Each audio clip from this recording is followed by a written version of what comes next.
Bom dia. Por algum motivo que desconhecemos, não está funcionando o controle.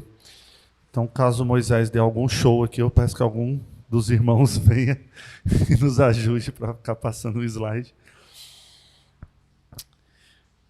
Bem, estamos no nosso estudo de Trindade, estamos no bloco do Deus Pai, e hoje nós vamos estudar alguns aspectos relacionados à misericórdia do Pai. Nós vamos abrir nossas Bíblias em 1 Pedro, capítulo 1, e nós vamos ler do versículo 3 ao versículo 12, porém nós vamos nos atentar mais especificadamente do versículo 3 ao versículo 5 na aula de hoje. Esses 3 versículos apenas serão suficientes para poder mostrar a nós as questões envolvendo a misericórdia do nosso Pai. Claro que nós ainda vamos ver alguns outros textos da Bíblia, porém serão poucos. A gente vai focar mesmo sobre o estudo desses 3 versículos para poder aprendermos um pouco sobre a misericórdia do nosso Pai. Então nós vamos ler de forma alternada, ou melhor, nós vamos ler todos juntos. 1 Pedro, não faz muito tempo que a gente estudou 1 Pedro, né, irmãos? Em dezembro a gente estava estudando este livro, e é bom que esteja fresquinho na memória da gente, para que a gente possa ter uma curta ambientação. E aí a gente passa para a nossa lição. Vamos ler? Ação de graças. Bendito o Deus e Pai de nosso Senhor Jesus Cristo, que, segundo a sua muita misericórdia, nos regenerou para uma viva esperança, mediante a ressurreição de Jesus Cristo dentre os mortos, para uma herança incorruptível, sem mácula, imarcessível, reservada nos céus para vós outros, que sois guardados pelo poder de Deus, mediante a fé, para a salvação preparada para revelar-se no último tempo. Nisso exultais, embora no presente, por breve tempo, se necessário, sejais contristados por várias provações, para que, uma vez confirmado o valor da vossa fé, muito mais preciosa do que o ouro perecível, mesmo apurado por fogo, redundante em louvor, glória e honra em revelação de Jesus Cristo, a quem, não havendo visto, há mais, no qual, não vendo agora, mas crendo, exultais com alegria indizível e cheia de glória, obtendo o fim da vossa fé, a salvação da vossa alma. Foi a respeito desta salvação que os profetas indagaram e inquiriram, os quais profetizaram acerca da graça a vós outros destinada, investigando atentamente qual a ocasião ou quais as circunstâncias oportunas indicadas pelo Espírito de Cristo, que neles estava, ao dar de antemão testemunhos sobre os sofrimentos referentes a Cristo e sobre as glórias que os seguiriam. A eles foi revelado que, não para si mesmos, mas para vós outros, ministravam as coisas que agora vos foram anunciadas por aqueles que, pelo Espírito Santo enviado do céu, vos pregaram o Evangelho, coisas essas que os anjos anelaram para escutar. Amém. Senhor Deus, graças te damos por mais um dia reunidos aqui. Esteja nos abençoando, ó Pai, neste estudo. Fale a nós, ó Pai, através dessa lição, e que possamos aprender mais, ó Pai, sobre a sua misericórdia e sobre os aspectos relacionados, ó Pai, ao Deus Pai. Obrigado por tudo, em nome do Senhor Jesus. Amém. Pode passar. Bem, irmãos, a epístola de Pedro, como eu falei, vai ser bom a gente ter estudado ela há pouco tempo.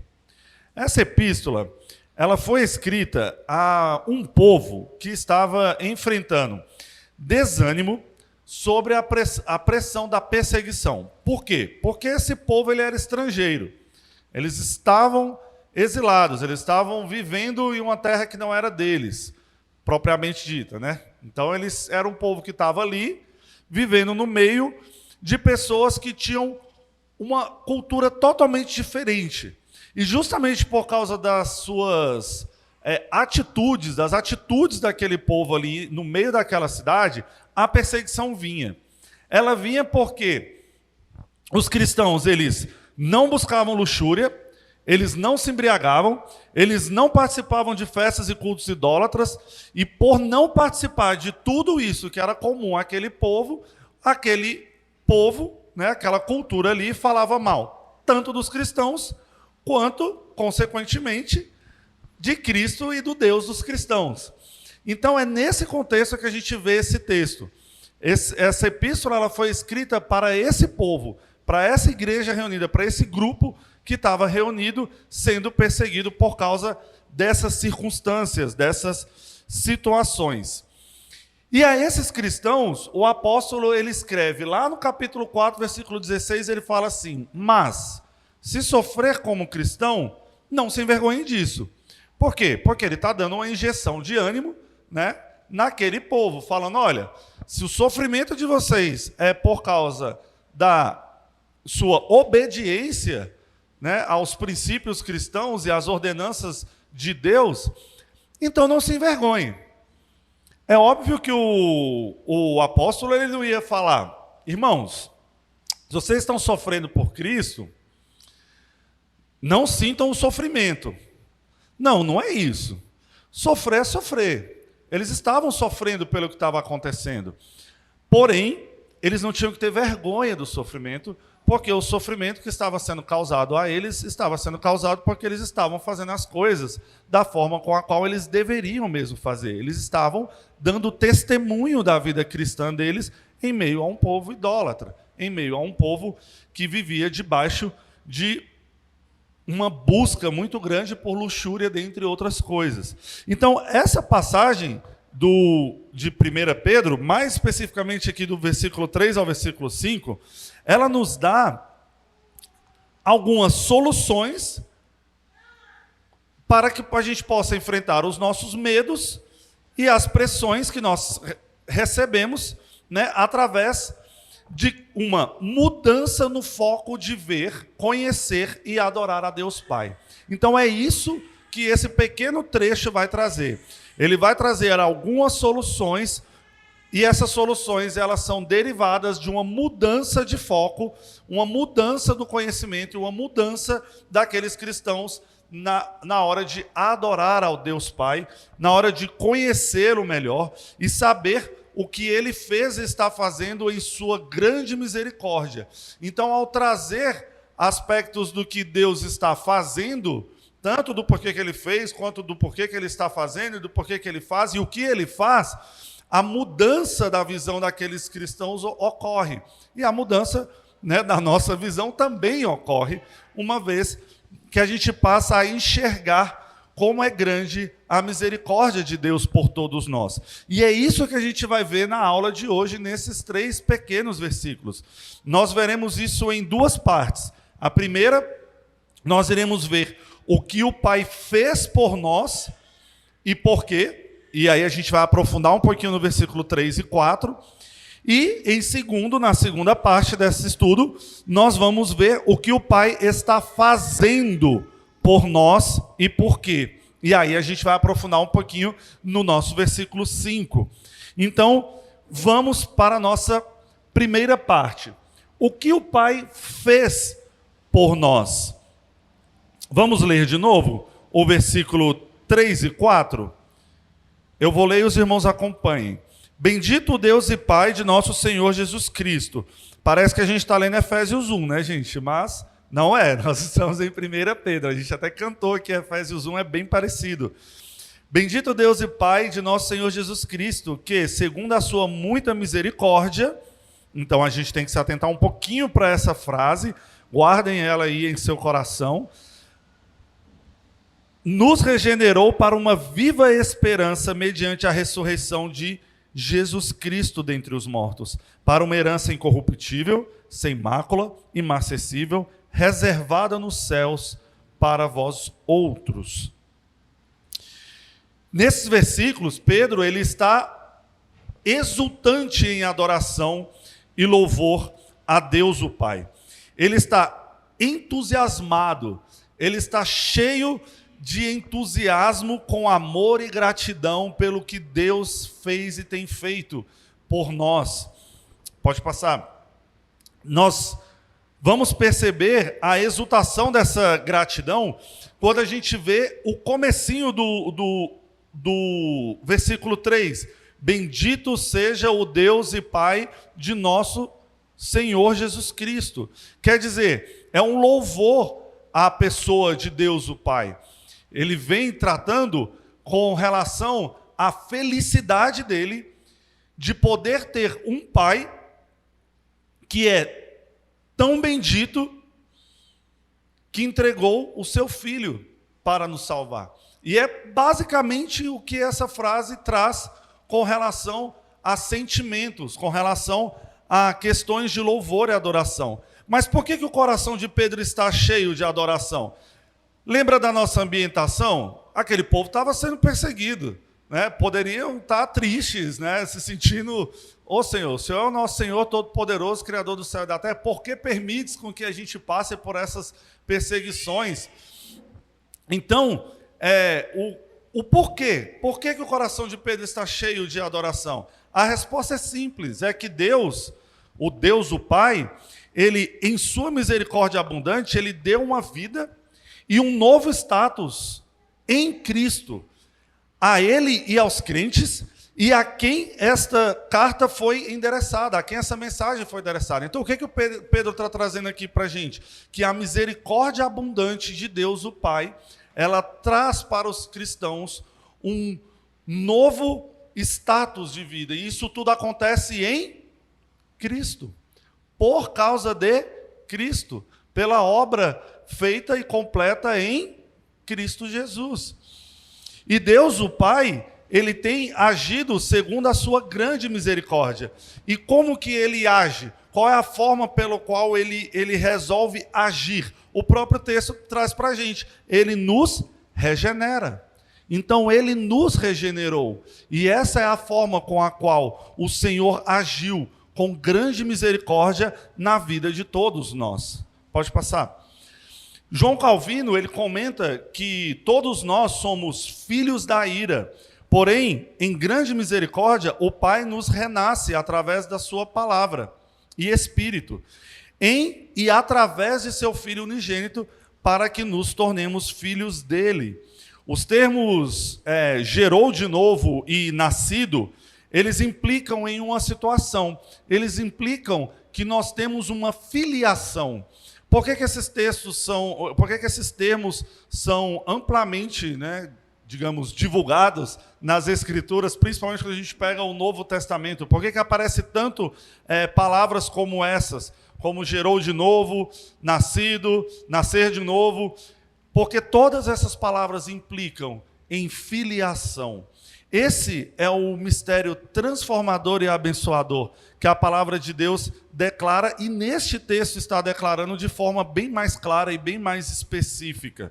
O privilégio de termos sido gerados como filhos de Deus.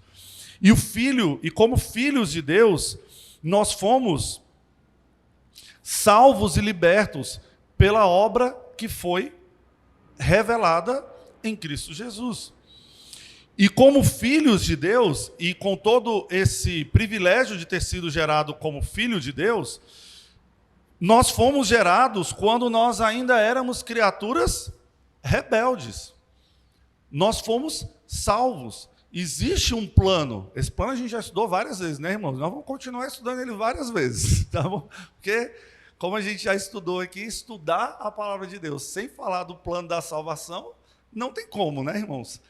Então, Deus, ele nos gerou E uma outra palavra que a Escritura tem para descrever esse nosso status após o renascimento é uma palavra bem facinha. É a palavra chamada adoção. Vamos abrir nossas Bíblias? Romanos 8, capítulo 14 e 16. A palavra adoção, ela traz uma ideia ainda muito mais clara sobre como funciona para que a gente possa ser filho de Deus. Quem achar pode ler, por favor.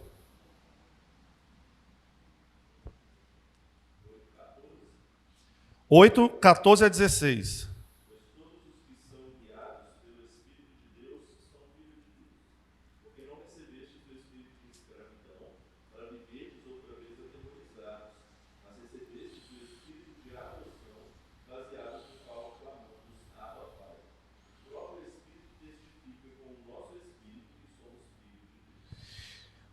Então, aqui nesse texto, nós temos de forma clara a palavra, né? A explicação de que nós recebemos o espírito de adoção.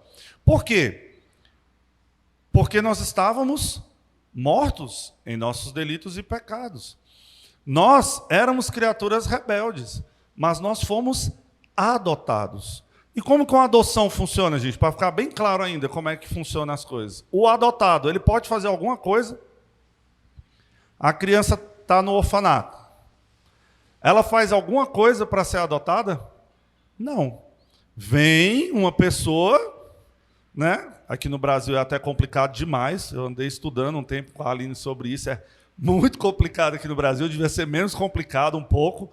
Mas vem uma pessoa e adota. E aí, a partir daquele momento, aquela criança pertence a esta pessoa, este pai e esta mãe. Então, a adoção, ela independe do adotado. Tudo bem, gente, tem vários aspectos. Se a gente pegar aí que crianças maiores podem escolher, tem todos os aspectos aí, mas não vamos nos atentar às exceções. Vamos nos atentar à questão de que o adotado não faz nada para ser adotado. E essa palavra é perfeita para descrever como é a nossa situação perante o nosso Pai. Nós somos pai, nós somos filhos do Pai, porque Ele nos adotou. E aí existe a forma pela qual isso aconteceu e o preço que foi pago para que isso aconteça, a gente vai ver mais para frente. Então esse texto, pode passar? Esse texto, ele usa o termo adoção ao descrever o fruto de ser gerado novamente pelo Espírito de Deus. Paulo, ele declara que o novo nascimento pelo Espírito não somente nos traz de volta a presença, comunhão e paternidade de Deus, mas por meio dele nós somos transformados em filhos de Deus. Então nós nos tornamos filhos de Deus para que agora venhamos a conhecer, venhamos a amar, venhamos a obedecer e venhamos a honrar o nosso Deus, o nosso Pai, como nosso Pai. Então, como filhos adotivos, nós temos as nossas obrigações. Nós precisamos conhecer o nosso Pai. Nós precisamos amá-lo, obedecê-lo e honrá-lo. E essa mudança, gente, é uma mudança radical em nosso relacionamento para com Deus. Aqui cabe um pequeno comentário. Essa história, irmãos, de que eu nasci assim, eu fui sempre assim, eu vou morrer assim, isso não cabe para crente, irmãos. Nós devemos amar, conhecer, obedecer e honrar ao nosso Deus. E a partir do momento em que nós somos adotados pelo Pai, como pode as nossas atitudes não mudarem? Como pode a gente ter a cabeça dura ao ponto de achar que nós não temos que mudar nada, nem melhorar e nem nos parecermos cada dia mais com Cristo? Isso não faz sentido. Eu tenho um amigo que é adotado, um grande amigo meu, acho que a maioria de vocês conhecem, não é segredo para ele, então não tem problema, o Igor e a Raíssa, ele veio aqui no batismo do Moisés, e ele tem 3 crianças, aí ele também adotou, o menorzinho é adotado. E eu demorei muitos anos para descobrir que ele era adotado, e eu sempre achei ele tão parecido com a mãe dele, assim, eu chego a dizer até que fisicamente, mas eu sei que não é bem por aí que funciona, mas assim, vai ficando tão parecido Por quê? Porque você vai conhecendo tanto, e vai honrando, e vai amando, e vai, né, obedecendo. E olha que o Igor é muito bom como filho obediente, né? Ele é muito obediente mesmo aos pais dele. E é exatamente isso. A transformação, irmãos, a mudança, ela tem que acontecer. O termo é perfeito. O termo adoção tinha que ser perfeito, né, irmãos? Está na Bíblia. O termo adoção, ele é perfeito. Porque ele traz exatamente esses aspectos. Você vai conhecer, você vai amar e você vai honrar a Deus. Eu tenho por volta de, infelizmente, uns 5 amigos assim, crentes, que não conseguem abandonar palavrão. E são crentes antigos, gente. E não conseguem assim, mas é um negócio que parece que... E eu sempre... 2 deles eu converso bastante sobre isso. Um deles mora até em São Paulo, e a gente conversa bastante sobre isso. E eu falo exatamente isso para ele. Eu falo, cara, você tem noção da forma terrível com a qual você desonra o nome de Deus? Porque todo mundo sabe que você é crente. Sabe, você trabalha em instituições vinculadas, né, fazendo trabalhos ali para algumas instituições vinculadas à igreja. O seu Instagram é cheio de postagens de coisas relacionadas, mas quando a gente vai conversar pessoalmente com você na mesa de uma lanchonete, vez ou outra solta um palavrão. Olha que desonroso, que falta de honra, né? Está envergonhando e deixando de obedecer a Deus, porque Deus fala sobre as palavras torpes, né? Então, não é assim que funciona, e a questão sempre gira em torno disso. Cara, mas eu sempre fui assim, antes de me converter e tal, é um negócio que todo mundo da minha família fala, meu pai fala, minha mãe fala, todo mundo fala, não consigo não...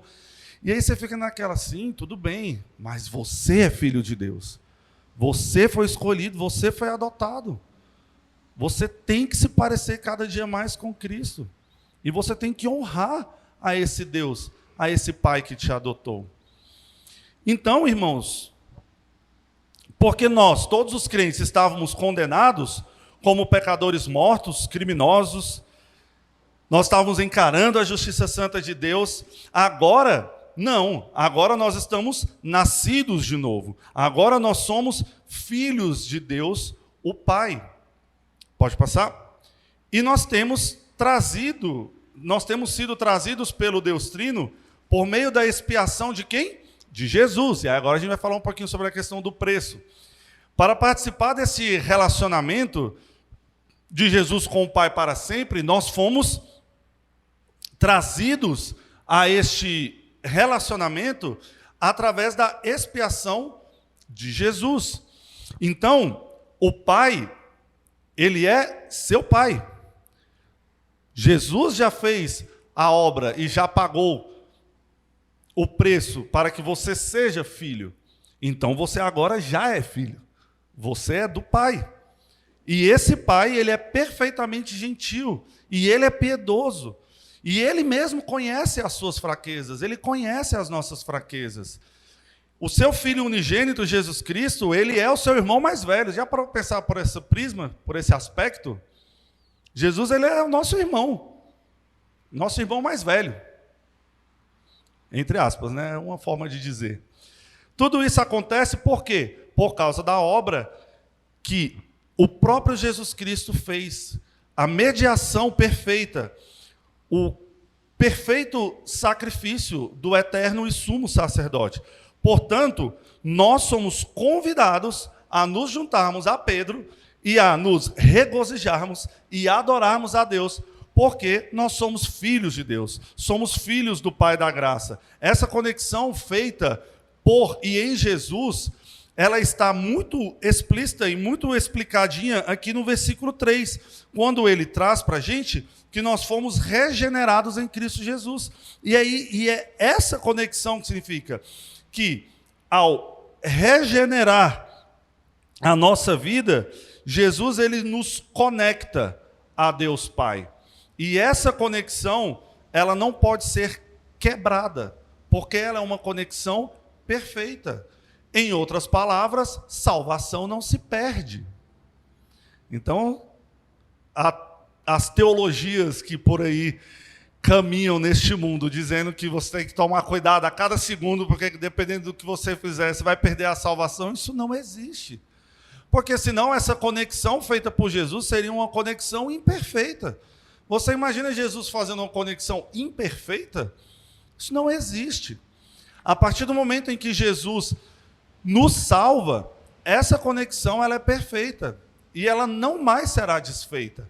Essa regeneração da nossa vida, através de Cristo Jesus, ela é perfeita. Como que ela seria imperfeita? Se ela dependesse de nós. Se fôssemos nós, dependesse de nós, a nossa conexão com o Pai, aí sim essa conexão poderia ser quebrada, porque somos imperfeitos, somos pecadores. A gente não ia nem conseguir, né? Vamos começar por aí. A gente não ia nem conseguir, nem ter vontade de fazer essa conexão. Mas a conexão de Jesus, a conexão que Jesus faz, a nossa regeneração, ela é perfeita. Pode passar? O nosso nascimento, nossa vida como filhos de Deus é resultado da morte e ressurreição de Jesus. Nós fomos adotados com o preço de sangue. O poder de Deus que nos fez renascer é o mesmo poder pelo qual Jesus foi ressurreto. Foi isso que o Pai fez por nós. Mas veio uma pergunta: por que ele fez isso? E isso a gente vai estudar um pouquinho agora na segunda parte da nossa aula. Pode passar? Por que o Pai fez isso? E a gente vai ver isso no versículo 5, que diz que sois guardados pelo poder de Deus mediante a fé para a salvação preparada para revelar-se no último tempo. A segunda bênção que Pedro descreve é uma herança futura que Deus providenciou para nós como seus filhos. Essa herança ela é incorruptível, ela é sem mácula, imarcessível e reservada nos céus para nós, para vós outros, como a carta está escrita, mas significa para nós. Pode passar. Nós somos nascidos de novo, feitos do Pai, para um propósito glorioso. Nós, que somos nascidos de novo, não somente para uma esperança viva, mas nós também somos nascidos de novo para uma herança. E que herança é essa? Vamos falar um pouquinho da nossa herança. Bem, no versículo 5, ele traz para a gente aqui uma direção.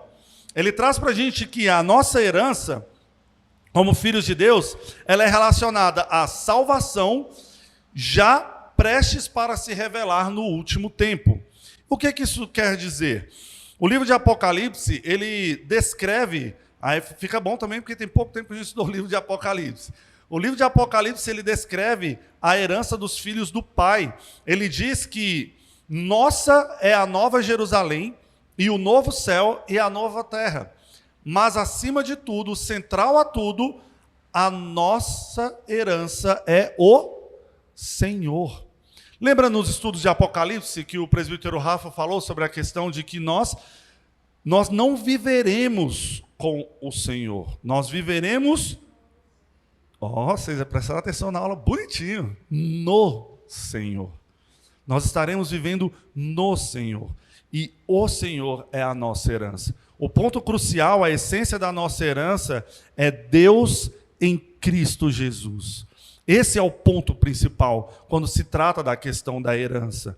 Estar em perfeita comunhão com Ele, sem pecado, habitando em sua presença, vendo-o face a face. E Pedro, ele descreve essa natureza. Pedro, ele descreve a natureza dessa herança. Olha o que ele fala, que ela é incorruptível, sem mácula, imarcessível e reservada nos céus para nós. Vamos aprender um pouquinho sobre cada aspecto desse, é bem rapidinho mesmo. Incorruptível, esse aí é o mais fácil, né, gente? Significa que não passa da validade, não se corrompe, não se perde, não estraga. Diferente de tudo que a gente tem aqui na Terra, que mais cedo ou mais tarde, um dia acaba se deteriorando, a herança que o nosso Pai nos dá não é assim, não é como as coisas terrenas. E ela não perece, porque ela é guardada pelo próprio Pai. Sem mácula, é uma herança sem corrupção, conseguida de forma totalmente legítima. Ela é perfeita e transferida de forma perfeita. Ainda tem as duas coisas. Ela é dada a nós pelo Pai, não é manchada pelo pecado. Ela é boa e santa porque é tesouro e presente do Santo Deus. Imarcessível, aí talvez seja o mais difícil da gente saber de qual que é. O que isso significa? Significa que os outros não vão poder usá-la. Aqui no mundo, normalmente as heranças elas costumam ser gastas não pelo herdeiro, gente.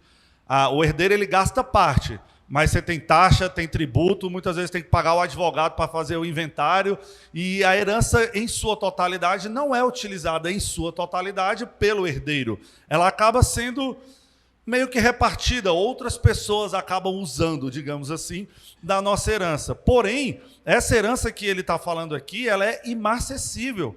Quer dizer, ela será integralmente nossa, e nós a usaremos para sempre. E, além de tudo, ela jamais irá se esgotar, que é também um pouquinho diferente da herança aqui na Terra, né? Tem que ser muito bilionário para uma herança nunca se esgotar. E mesmo assim dá para esgotar, né? Dá para você acabar com ela. Mas essa herança, a herança que nos está guardada, não é assim, ela não vai se esgotar. Ela vai durar para a eternidade. E por último, ela é reservada nos céus para nós. Nossa herança ela está pronta. Ela está nos esperando. É na morte, no ponto de conclusão dessa peregrinação terrena, né, como estrangeiros aqui no mundo, que o crente chega a casa e recebe a totalidade da herança. E ela está lá, reservadinha, esperando por nós, como o próprio texto fala. Essas são partes da bondade do Pai para conosco, como seus filhos. Serve de encorajamento. São profundos encorajamentos num versículo tão pequeno. E o propósito desses encorajamentos é que nós devemos ter fé e confiar e não duvidar, porque a promessa está aqui. Qual é a promessa para nós? Está aqui. Deus nos traz. Deus não deixou nada obscuro com relação às promessas. As promessas que ele quis revelar, ele revelou, falou, explicou, e está aqui. Encorajamentos encontrados na própria palavra de Deus. Não é nenhuma outra pessoa que está falando. Quando chegar lá no céu, a gente até especula, né, irmãos? Vai ter coca no céu? Coca é tão bom. Alguns acham, né? Outros acham que coca é tão ruim, não vai ter no céu, porque isso aí faz má saúde. Então, algumas coisas a gente especula. Mas a herança, a base, o principal, a essência da nossa herança, Deus revelou para nós em sua própria palavra. Irmãos, tudo está reservado nos céus para nós. Tudo que está reservado será para nós. A gente também viu um pouco disso na aula de Apocalipse. Porém, tem lá as suas questões, né? Na aula de Apocalipse a gente viu ali, existe a capital, a Nova Jerusalém, os novos céus, a nova terra, tem todas as questões, porém o que está reservado para você, está reservado para você. E você vai poder usufruir de toda a sua herança, aquilo que está lá, reservado, guardado pelo Pai para você. É isso o que o Pai fez para nós. O seu propósito maravilhoso, sua intenção, seu objetivo, resumindo a sua misericórdia para conosco, pois nós não merecíamos. E o Senhor ainda fala um pouco mais pelo apóstolo Pedro. Pode passar.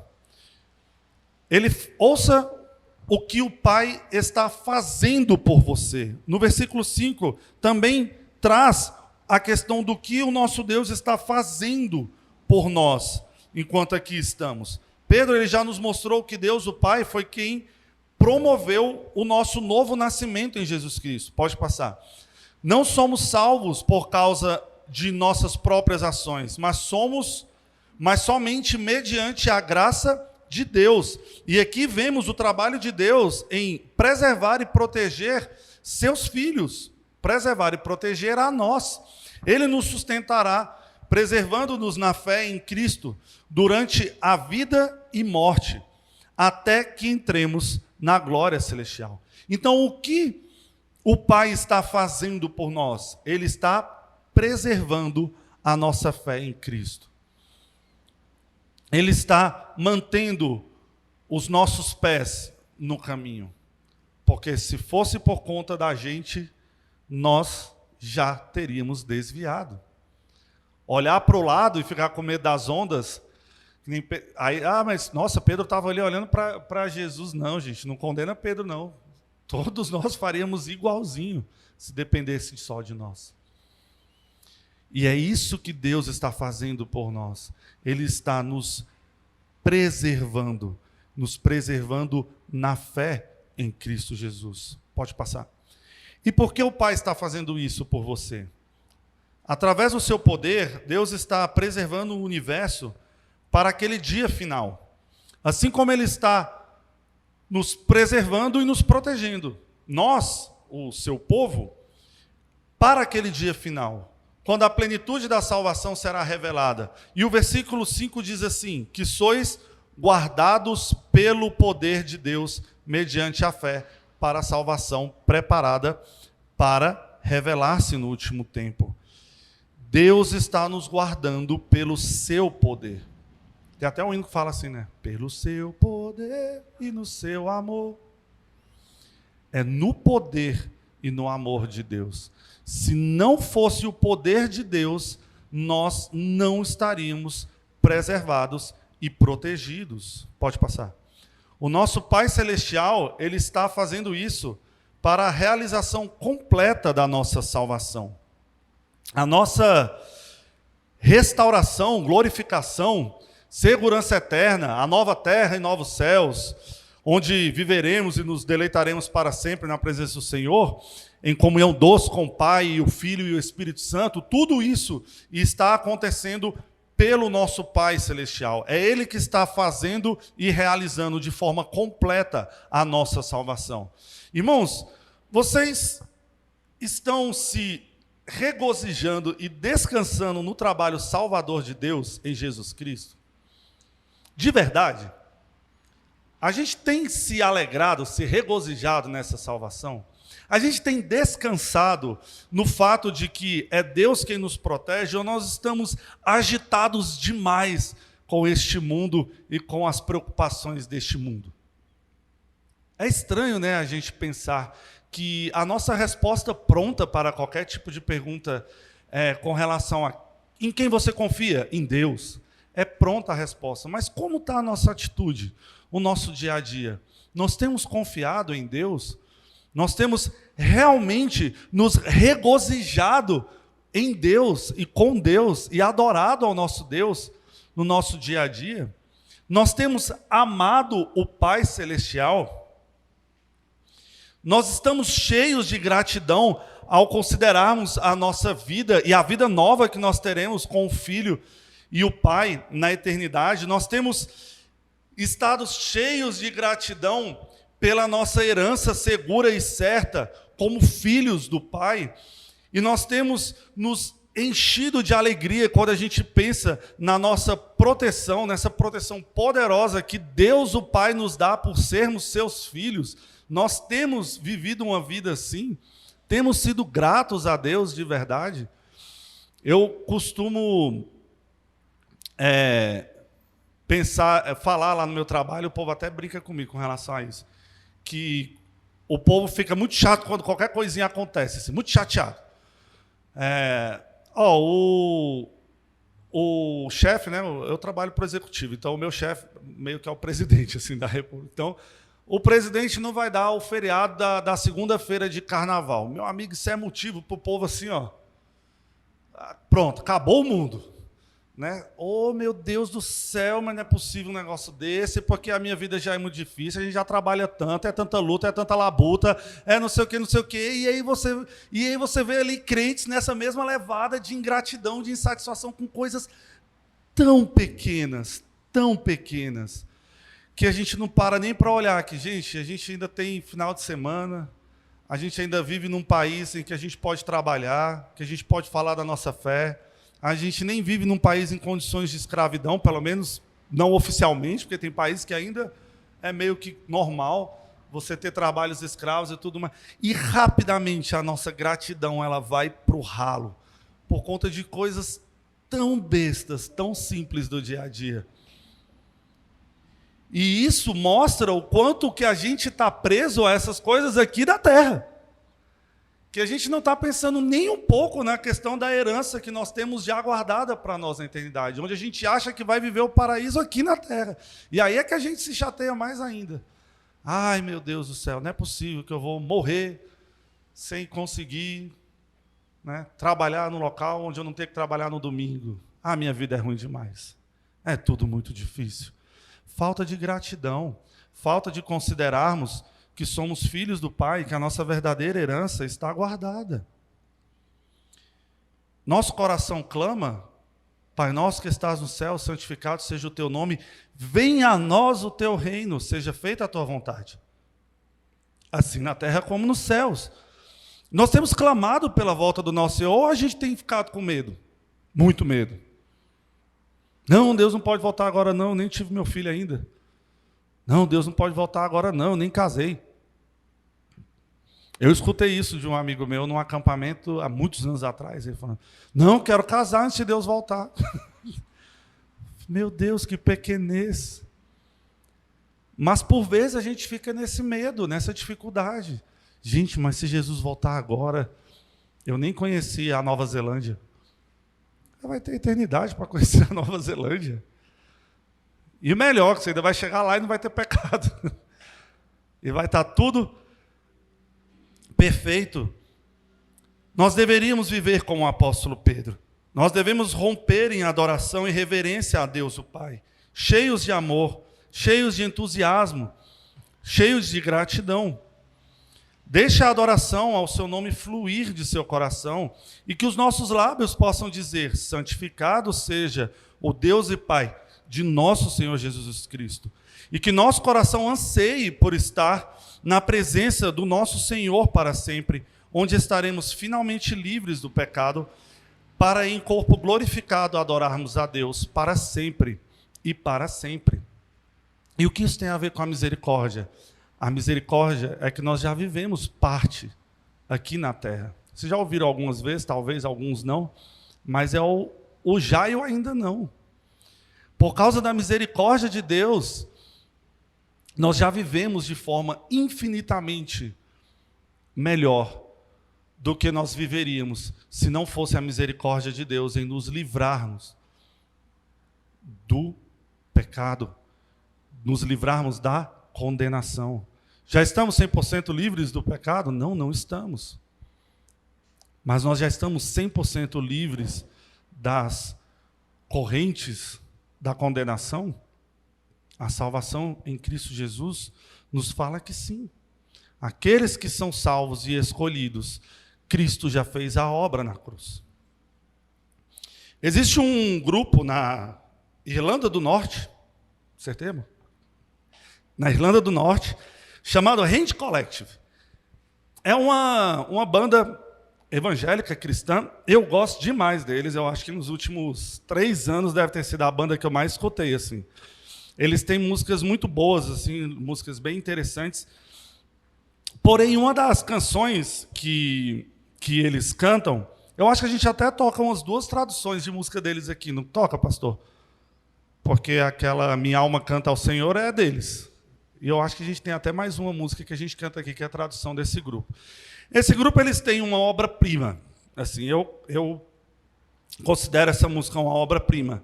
Ela é uma canção de clamor e adoração a Deus, onde a ansiedade de finalmente estarmos livres do pecado se torna tão forte no coração desses jovens ali, que eles já adoram a Deus pela sua misericórdia derramada em nós, ao entregar seu Filho para morrer por nós e para nos salvar.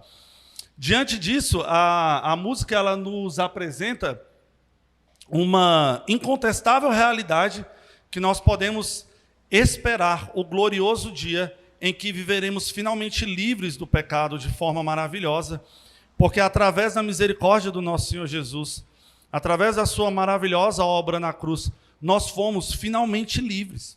E essa canção ela é muito bonitinha, ela é muito boa, eu gosto muito dela, e eles cantam com muita alegria, assim, muita empolgação, falando exatamente isso, que através da misericórdia de Deus, nós já somos livres.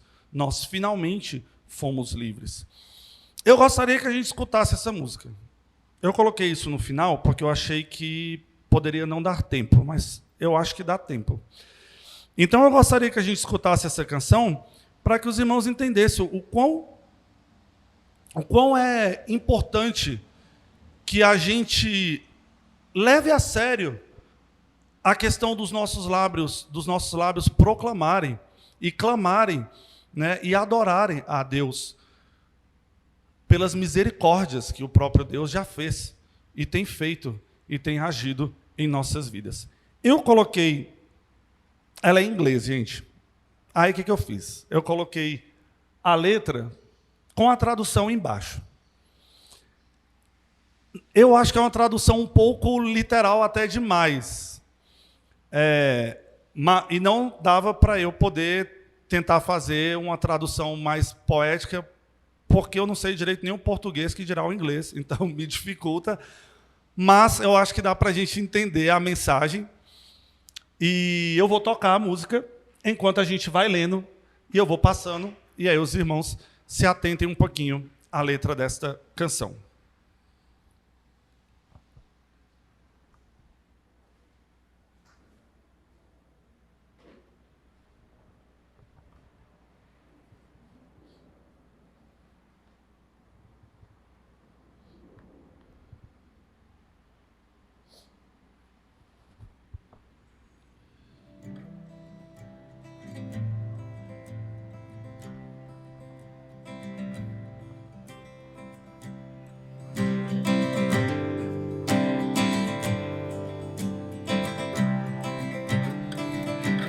Vejam com que alegria e empolgação esses irmãos cantam sobre as misericórdias.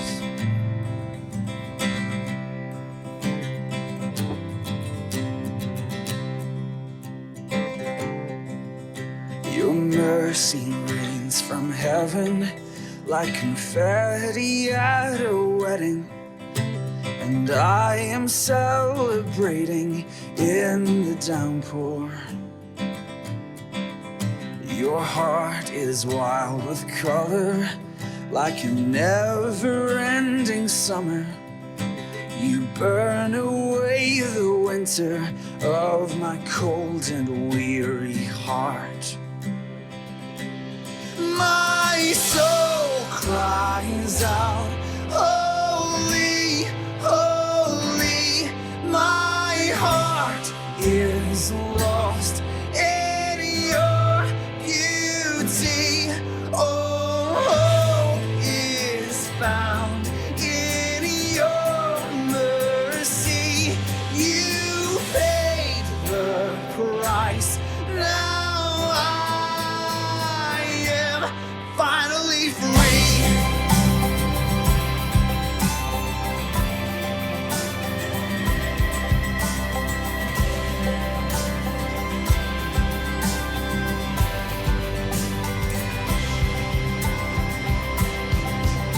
Your grace, oh God's the anchor that's holding me forever.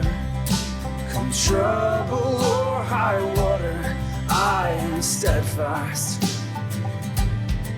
Yeah, you lift me when I'm sinking, like the swell of mighty oceans.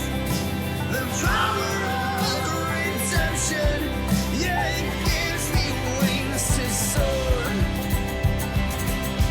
My soul cries out, holy, holy. My heart is lost in your beauty. Oh, is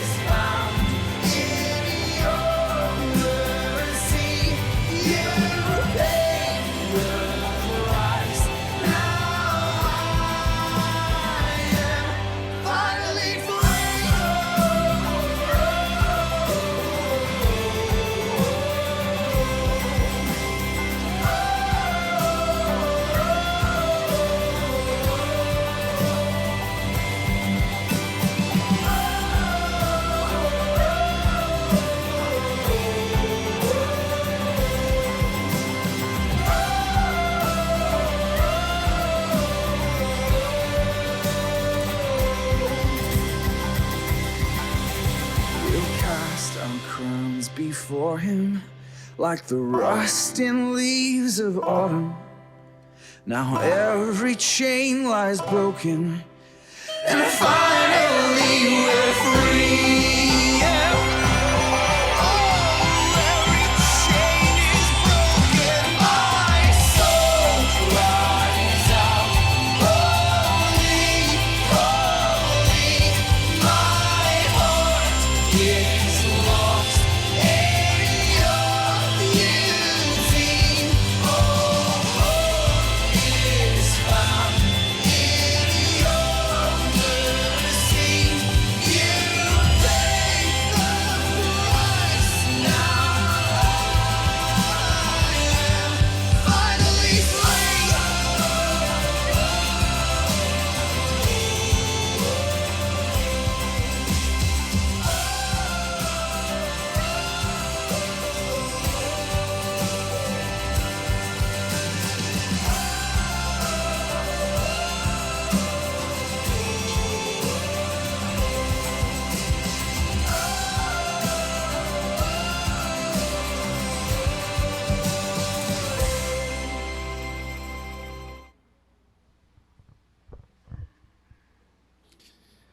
Interessante, né? A alegria com que eles cantam sobre a questão de, pelas misericórdias do nosso Deus, nós já estarmos finalmente livres. Enquanto aqui na terra estivermos, irmãos, vivendo debaixo da misericórdia do Pai, a nossa esperança deve estar descansada no glorioso dia em que fomos finalmente livres pela obra redentora de Jesus na cruz. E o nosso coração também deve estar ansioso pelo glorioso dia em que estaremos finalmente, de uma vez por todas, livres do pecado e finalmente na glória eterna com o nosso Pai. E é por essa misericórdia que a gente tem que viver a cada dia com os nossos lábios, clamando e louvando ao nosso Senhor. Amém? Vamos orar? Senhor Deus, obrigado, Senhor, pelas suas misericórdias. São incontáveis, Senhor. Porém, a maior, mais perfeita misericórdia derramada por nós sabemos qual foi. E a obra, Pai, do Teu Filho na cruz, que nos libertou, nos tornou, Pai, finalmente livres. Enche o nosso coração a cada dia de alegria. E que a gente tenha, ó Pai, um coração grato, dia após dia. E que a gente saiba, ó Pai, contar as muitas bênçãos, e que a gente saiba, ó Pai, viver e proclamar a todos aqueles que estão ao nosso redor, que nós vivemos e sobrevivemos somente pela sua misericórdia, pelo seu amor e pela salvação, pelo Teu Filho Jesus na cruz. Obrigado, Senhor, por nós reunidos aqui, aprendendo. Obrigado, ó Pai, por podermos crescermos juntos no conhecimento da Tua obra, no conhecimento, ó Pai, da Tua palavra. E obrigado, Senhor, pela comunhão que o Senhor permite com que nós tenhamos, ó Pai, aqui reunidos. E obrigado, Senhor, porque o Senhor usa esta igreja, esses irmãos, para nos fortalecermos e não nos sentirmos, ó Pai, tão sozinhos, tão isolados neste mundo perdido. Obrigado, Senhor, pelos lampejos, pelos brilhos, ó Pai, que nós já vemos e contemplamos da Tua soberana glória, ó Pai, neste mundo, e nos permita, ó Pai, um dia estarmos na eternidade com o Senhor. Obrigado por tudo que o Senhor tem feito e realizado em nossas vidas, em nome do Senhor Jesus. Amém.